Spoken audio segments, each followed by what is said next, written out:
Okay, very good. All right, Harvey. Yep, I'm good. All right. So we're a few lines down on Nun Gimel Amud Aleph with Hillel, about the third down of the Amud. Okay, Shnei Amar, B'chol Makom Asher Azkiret Shmi, Avo Elecha Uverachticha, citing the pasuk. Okay, that basically indicated that. Idea that right, whoever permit my name to be mentioned, I will come and bless you. Okay. Having said that, Af hu ra'ah, so now we have another statement by Hillel. If I remember correctly, I think this is found in Pirkei Avos. All right. Af hu ra'ah gilgolet echat shetzapa al pnei hamayim. He saw a skull floating on the water. Okay. Amar la. Okay, and he, it reminds me of Hamlet holding the the idea there. Okay. Al da'ataft atfuch. Okay, right. That you, for those you, so to speak, drowned, u'metefayach yitufun. Those who drowned you, they in turn will be drowned. Okay, you suffer the same. In other words, he's expressing the idea of midah keneged midah. Okay, then. Amar Rabbi Yochanan. Rabbi Yochanan's presenting the same concept, but in slightly different words. Ragloi devar inish, the legs of a person. Inun aravin bei, they act as the guarantors of the responsibility to lead him to the right place. La'atar demitbaye tman, movilin yate. Okay, that to the place where he needs to go, right? That they should be leading him. Hin hu tarte, okay? So in other words, again, once more, that your feet lead you to the appropriate place, if that's your direction. If you're going to go to a place of mitzvah and simcha, you will get there. Well, here it's saying, will you, when it's time for you to go, you'll be where the Malach Amavas is waiting. That's, look at Rashi. I'm not always going to cite Rashi because I've begun to find that there are enough Tosafot that disagree with him. Okay? So when your grandsons disagree with you, okay? They're allowed. They're allowed. They're allowed. That tells another story, by the way. I'll tell you another story regarding Rashi and who Rashi's Rebbe was. That's what I'm going to be teaching during the season. Okay, so, all right, so Movilin Yate, they lead him there. Okay, now, here's a story. We're going to get a lot of Agadita as we continue on this Amud. Okay, now, do we really say that they lead you to the right place? And that's the question I'm going to raise as we read this particular piece of Agadita. All right, Hinhu Tarte Kushai. Tahavu Kame Kame Shlomo. There were these two Kushites, okay, who were before Shlomo. In other words, they served King Solomon in a certain manner. Eli Haraf was one name, Va'achya, okay, B'nai Shisha. These were the two Sofrim de Shlomo, and they were scribes for Shlomo. Okay, what happened? Havu Yom Echad, Chazia Malach Hamavet. And one day Shlomo happened to meet the angel of death, Dahavik Ka'atzi, and the angel of death was unhappy. And Shlomo, of course, talks to the angel of death. Amarli, Amai Tzaft, why are you so unhappy? Amarli, and the angel of death responds, the Kaba'u Minai, Hani Tarte Kushai, the Yad Vehacha. Because they've demanded from me to take these two Kushites that sit before you, these two servants of you, right? Masrina. So what did Shlomo do? He thought he could outwit the angel of death. So what did he do? Masrinhu the Seirim. Okay, he handed these two individuals over to the demons that he could also talk with. And he had them take these two individuals, Shadrinu lemechoza de Luz. And he had them send them to Mechoza, to the area of Luz, which was supposedly a city that the angel of death had no control over. What happens? Kimatu lemechoza de Luz shchivu. By the time when they reached the outskirts of Luz, they died.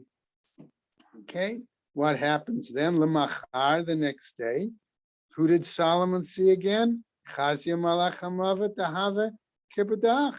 He saw the angel of death who was happy. Right? Amarle, amai bedichat. So why are you so happy? Amarle, the angel of death told him, Ba'atar, the ba'uminai, Tman shadar tinhu, to the place where I needed to get them. That's where you sent them. Okay, so that story seems to imply, does your feet really lead you to the place where you need to go? Okay, in a way it does. You needed to go. Okay, in a way it does, but in a way what happened is Solomon sent them ultimately to the place as Where well. they needed to So be. there is this parallel. Now, miyad patach Shlomo va'amar. Immediately Solomon then, in that occasion, cites the following pasuk. All right, and okay, and what did he cite? All right, namely, I wanted to read it from Art Scroll. Okay, right, right, so that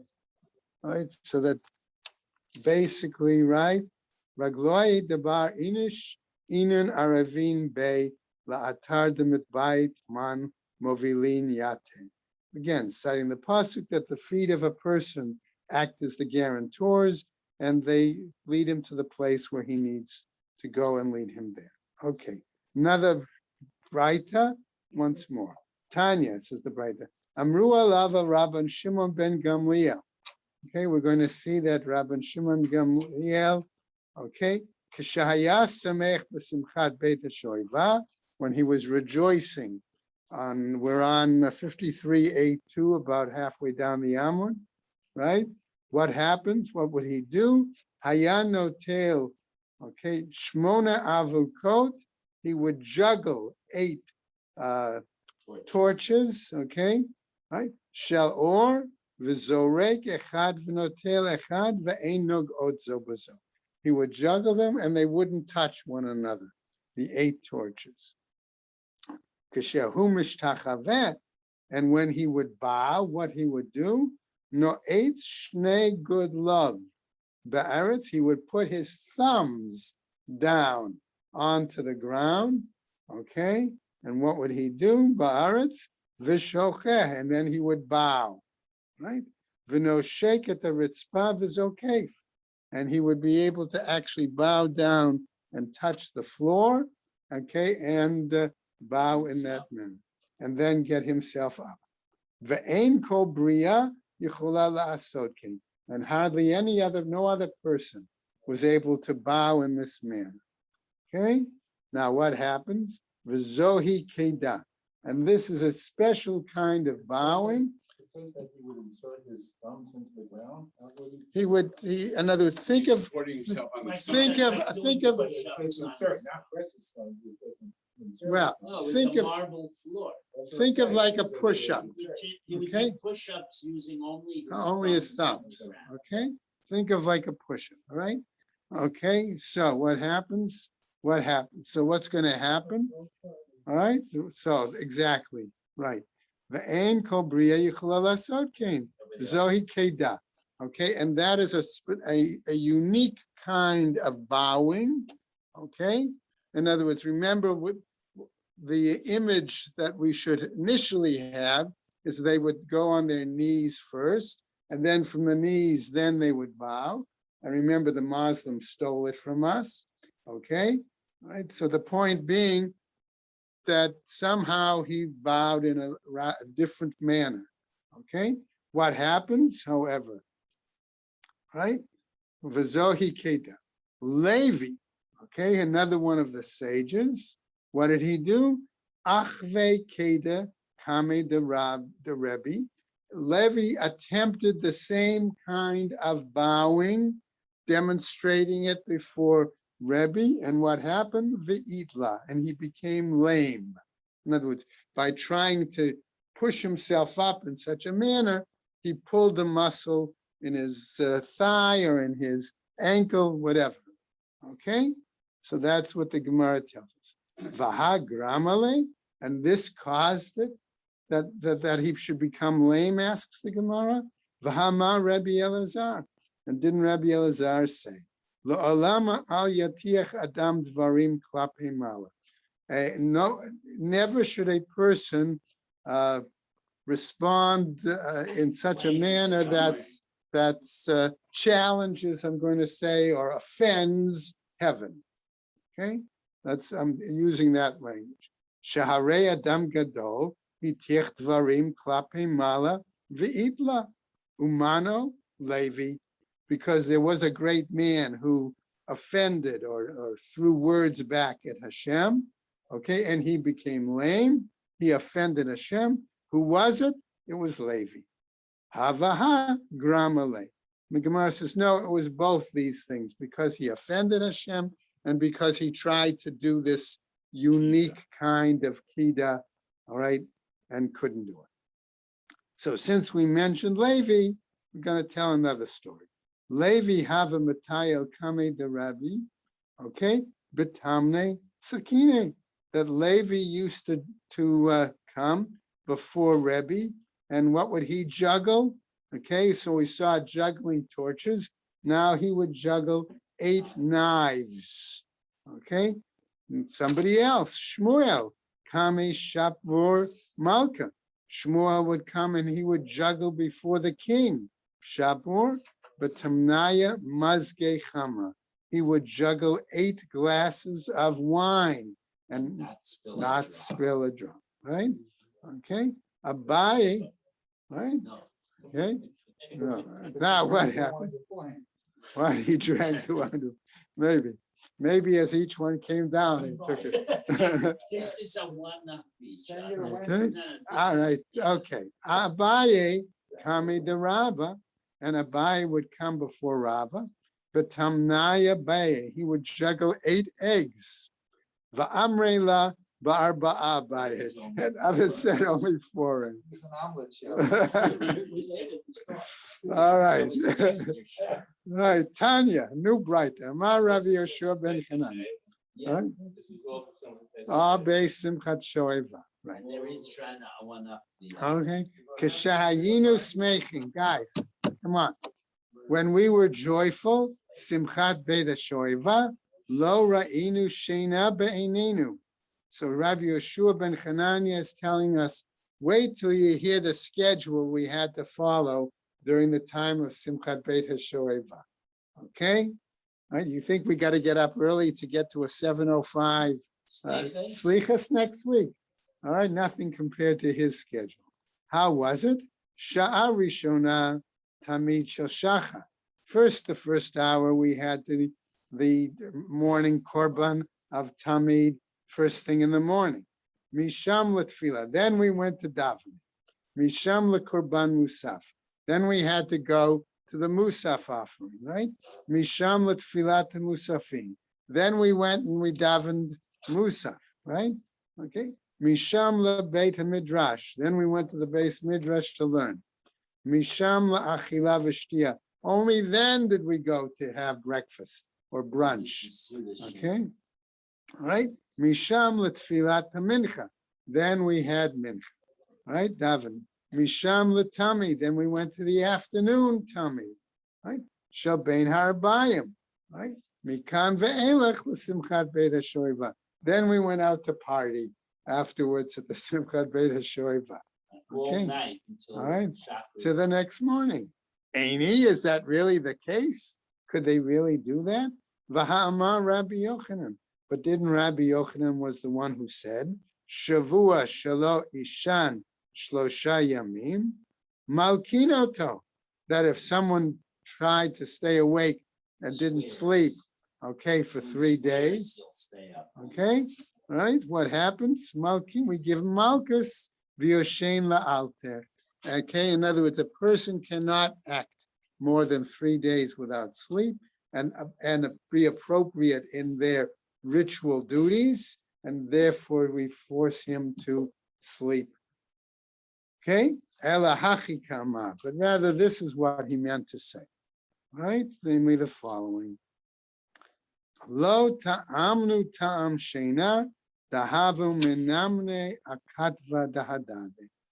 Says we really didn't taste any real sleep, except we sort of dozed on the shoulders of one another.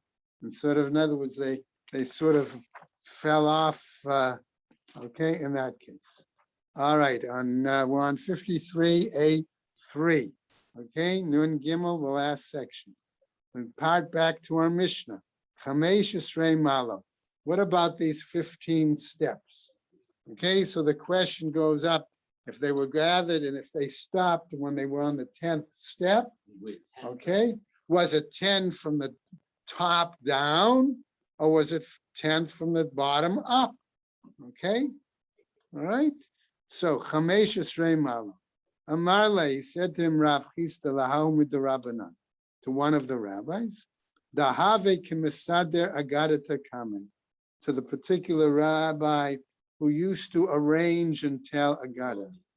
Okay, Amarle, he said to them, Shami alach hani chamesh yisrei malo keneged mi amran David.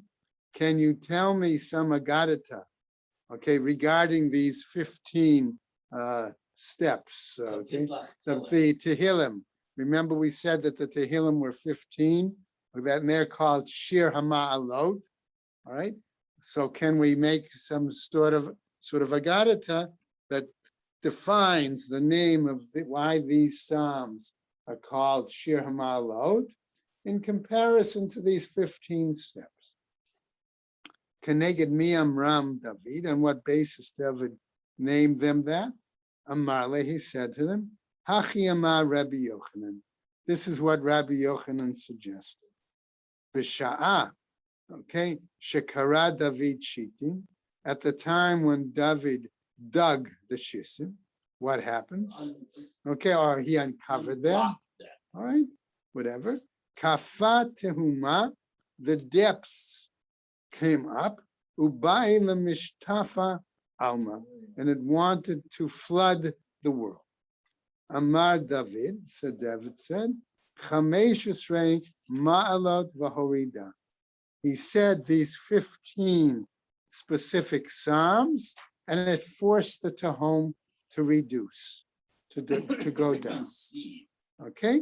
Ihachi, if that's the case, it was responded, Chamesh Yisrei ma'alot, that you call them these 15 steps of going up, Yordot mibayile. They should have called them the 15 steps going down. Okay?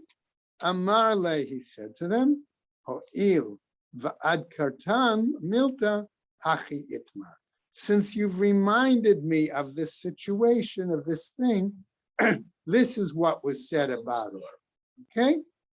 Namely, B'sha'ah shekara David shitim, at the time that he dug or uncovered, okay, or cleared out the shisim, kafet tehoma, the depths rose up, ubai lemishtafa alma, and it wanted to try to cover the earth, flood the earth. Amar David said, mi ika diyada ishari lemichtav sham achaspa. Shame, right. Right. Mi ika diyada, ishari lemichtav shame. Who knows if it's possible to write the divine name on a potsherd? Okay, achasba, and okay, no, going over to Nun Gimel Amud Beis, right? V'nishdaya b'tahoma, and then we'll throw it into the depths. Okay, the divine name on this potsherd. Umanach, and it would make the depths rest, make them stop rising. Leka de ka'amar le'mide, and there was no one who could answer him. All right. Amar David, says David, Kol diyada lememar ve'eno omer yechanek begrono. Whoever knows an answer and doesn't come forth with an answer, he should be strangled on it. Okay? What happens? Nasa Achitofel kal v'chomer ba'atzmo. Achitofel came up with a kal v'chomer on his own. Why is that significant? Remember, generally the Masorah is you only tell a kal v'chomer based on, right, someone previously, the teacher. Umala asot shalom bein ish la'ishto, whereas to create a sense of peace between a man and his wife. Amra Torah, the Torah itself says, Shmi shenichta b'kedusha imache, my name that's written in sanctity may be erased. Al hamayim, by through water. La'asot shalom l'chol ha'olam kulo al achat kama v'chama. Okay, therefore to create peace for the entire world, right? Okay, how much more so? Should we be able to erase it through water? There's the parallel, okay, because they use the sota water, okay? Amar le, he said to him, Shari, and therefore Achitophel told David, it's permitted. Ketav Shem Achaspa v'shade letahom. Okay, he wrote the divine name on the potsherd and threw it into the depths. V'nechet tahoma shitzar alfe garmide, and the depths reduced, okay, or receded. Okay, how much? All right, 16,000 cubits. All right. Now, what happened? Kichazi denichi tuva, when David saw that it receded more than necessary, okay, exceedingly too much. Amar, he said, No more okay, okay, kama demidle tve mirtav alma, okay. Namely, he said that the more that it the ground was moist, okay, that would be better for the earth and as for the crops to grow and things like that. So what happens? Amar chamesh esrei ma'alot va'askaya chamisar alfei garmide. Okay, he recited the 15 Tehillim, okay, and this allowed the Tehom then to rise 15,000 cubits, va'okme ba'alfei garmide, and it established itself at 1,000 cubits below the normal ground level. Okay, now, in response to this, we see the following. Amar Ula, says Ula, Shmamina, Sumcha Da'ara. We would learn from this then that the thickness of the earth, Alfei Garmide, is only 1,000 cubits. Okay, right? So what happens? Vaha Chazinen, the Karinan Purta, but we see that when we dig a little bit, right? V'nafke Maya, then water is going to come out. Okay. By the way, remember, where was Ula? And Bavel. Okay, how much more was the water level different in Bavel than it was probably in Eretz Yisrael? Significantly.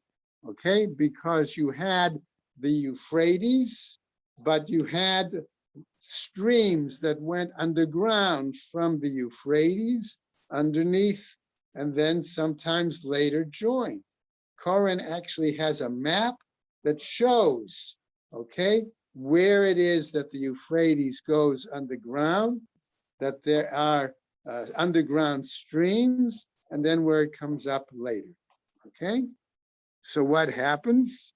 So now understanding that, right? So Amar Rav Mesharshia, and he responded, Hahu misuma de prat. He says, this then are from the ladders. In other words, the streams, the underground streams that are part of the Euphrates. Why Okay. did David dig in the first place? He was preparing where the basin was.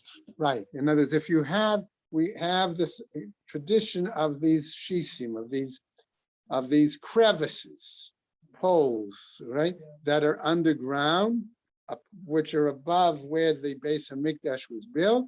So where they would do the Nisuch HaMayim or the Nisuch HaYayin, the water libation or the wine libation, it could go down, go through, right? And according to one Braita, it went all the way down to the center of the planet. According to another Braita, it didn't go all the way down. It just went to a certain point, and then they led out to the Kidron Valley. Okay. Okay. Now going on then, right? A new piece from our Mishnah. V'amdu Kohanim b'sha'ar ha'elyon sheyored kulei. That the Kohanim had two trumpets there, and they would sound trumpets. By Rabbi Yirmiyah. So Rabbi Yirmiyah asks, Lamala asirit denechat chamisha. Are we talking about the 10th step and they go down 5? V'kai asara, and therefore they're standing on the 10th of the 15. Okay.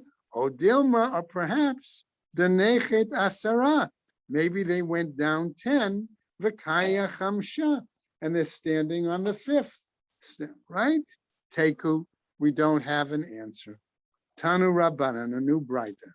Mimashma shene'amar upneihem kedma. We understand here from what it says, and their faces, okay, were towards the kedem, towards the east.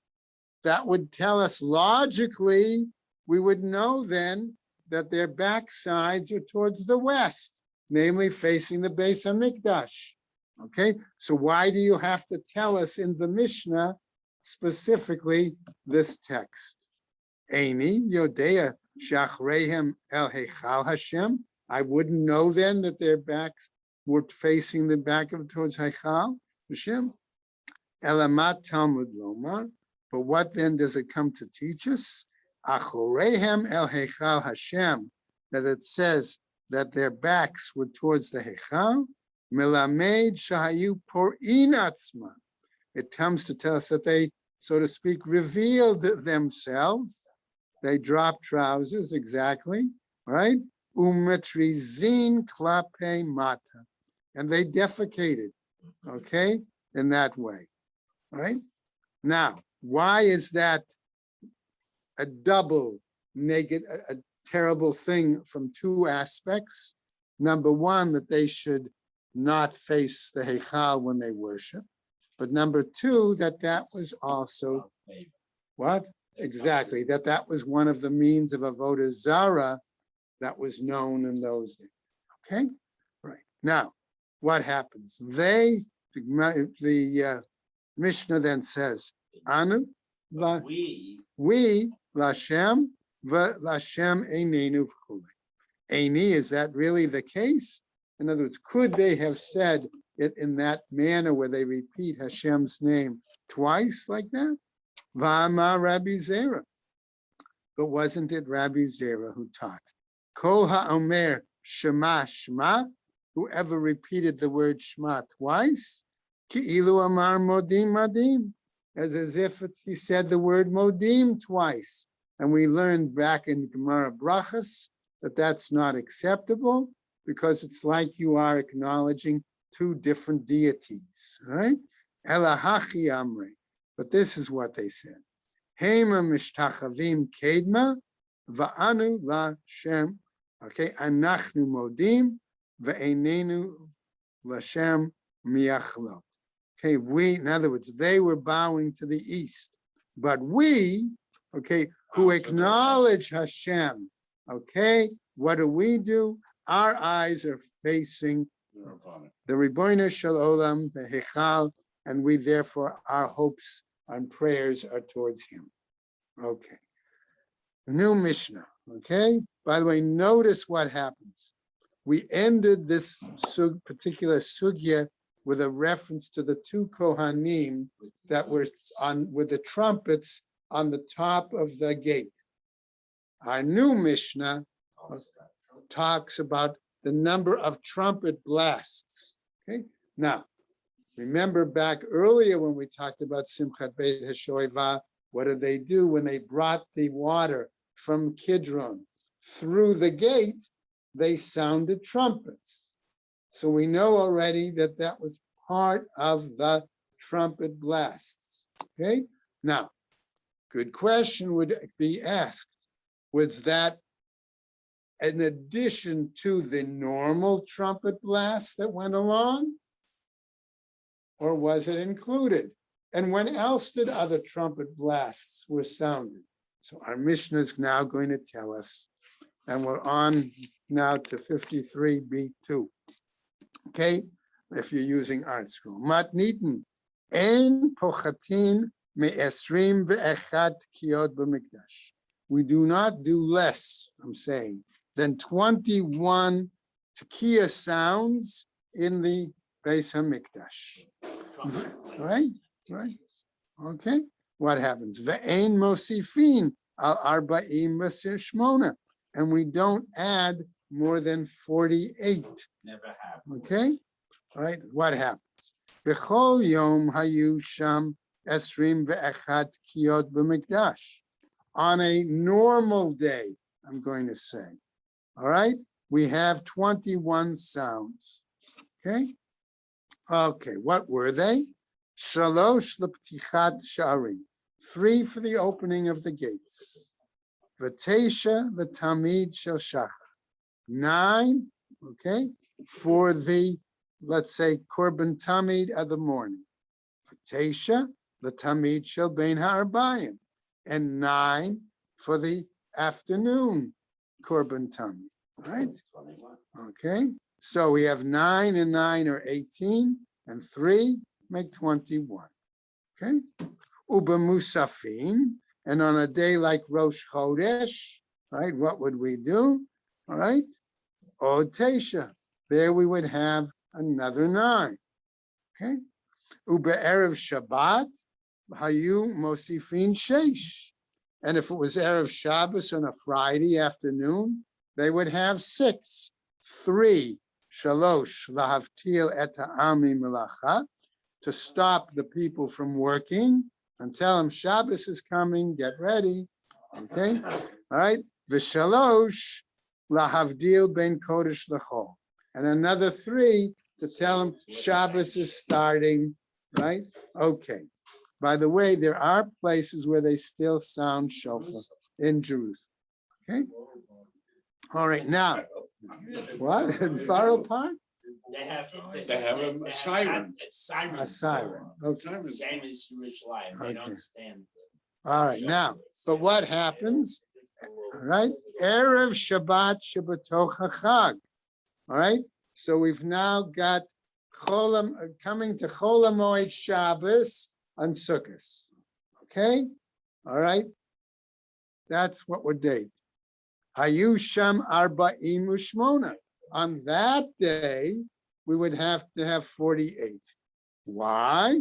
Again, Shalosh l'ptichat sha'arim, 3 for the opening of the gates. Shalosh l'shar ha'elyon, 3 for the upper gate. V'shalosh l'shar ha'tachton, 3 for the lower gate. Right? V'shalosh l'milui hamayim, 3 for filling up the water. All right?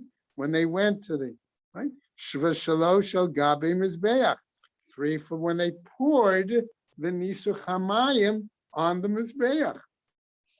Tish'a l'tamid shel shachar, 9 for the tamid morning offering. V'teisha l'tamid shel bein ha'arbayim, 9 for the tamid in the afternoon. V'teisha l'musafin, and 9 for the musaf because it's sukkos, right? Okay.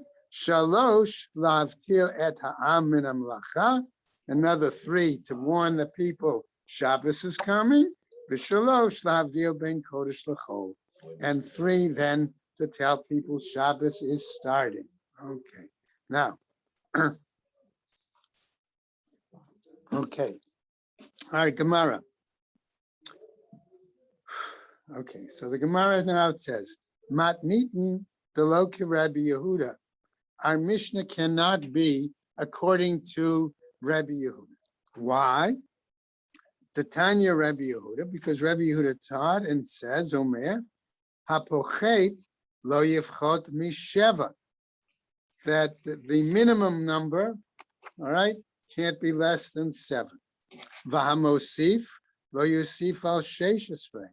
Okay, and the one can't add more than 16. V'mai kamiflage. So what are they arguing about? Rabbi Yehuda Savar, Tkiya Tru'at Tkiya Echati. He was of the opinion that those, I'm going to say 3 kolot, those 3 sounds, are really 1 unit. Okay? V'Rabbanan Savre, and the rabbis were of the opinion, Tkiya Lechud U'Tru'a Lechud, that the Tkiya was 1 kind of sound, okay, and 1 mitzvah, and the Tru'a was another sound and a different mitzvah. Okay? My Tama de Rabbi Yehuda, what was the logic of Rabbi Yehuda? Amar Kra. He based it on a pasuk. Utkatem Tru'a. Okay? So therefore you have the phrase where they're together. All right? And that you shall, I want to say blow, blast, right? Right, the trua. Uchtiv trua yitkau haketzad, doing that part that's in parentheses. And what about the fact that it says trua you should blow? How is it? Tkiya utrua achati, and that therefore they are really 1 unit. V'Rabbanan, and what about the rabbis? Hahu lepshuta lefaneu leacharehu. No, they argue. Okay. What did they say? Okay, they said that it was 1 was a blast, was before it and after it. In other words, there was a sequence of Tekiya, Trua, Tekiya. Right? That's what it comes. Huda'ata, that's why it comes.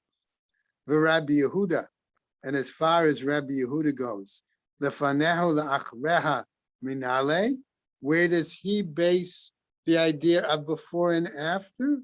Nafkale misheni. He derives it from a different pasuk where it says again that it has to be done another time. Okay. V'Rabbanan mai tamayu, and the rabbis, what's their reasoning? Dichtiv. Why? Because it says uvahakil et hakahal titkau v'lo tariu. That it specifically says when you gather the congregation, you should just sound the tkiya and not a trua. Ve'isal geda'ata tkiya utrua achati. And if you're of the opinion that they're a single unit, right?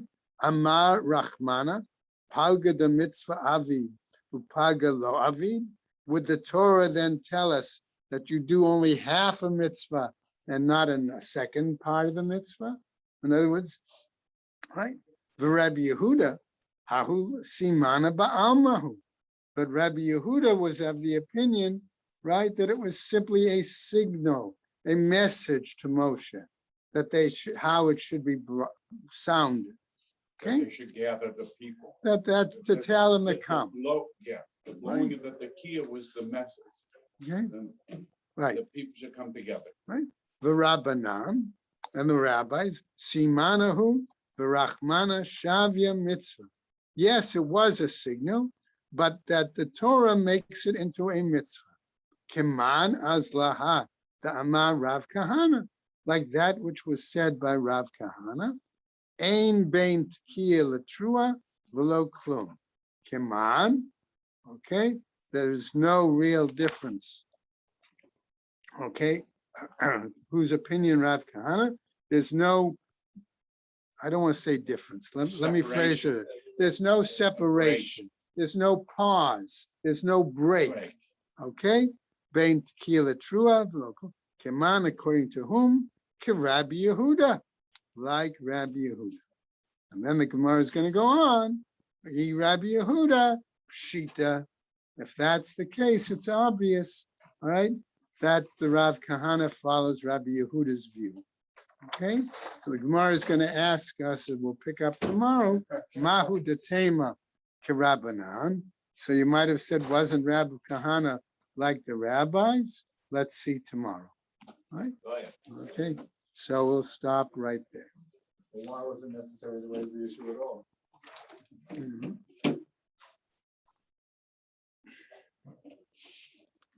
Okay, we're gonna see if we can come up with a plan for a seal, okay?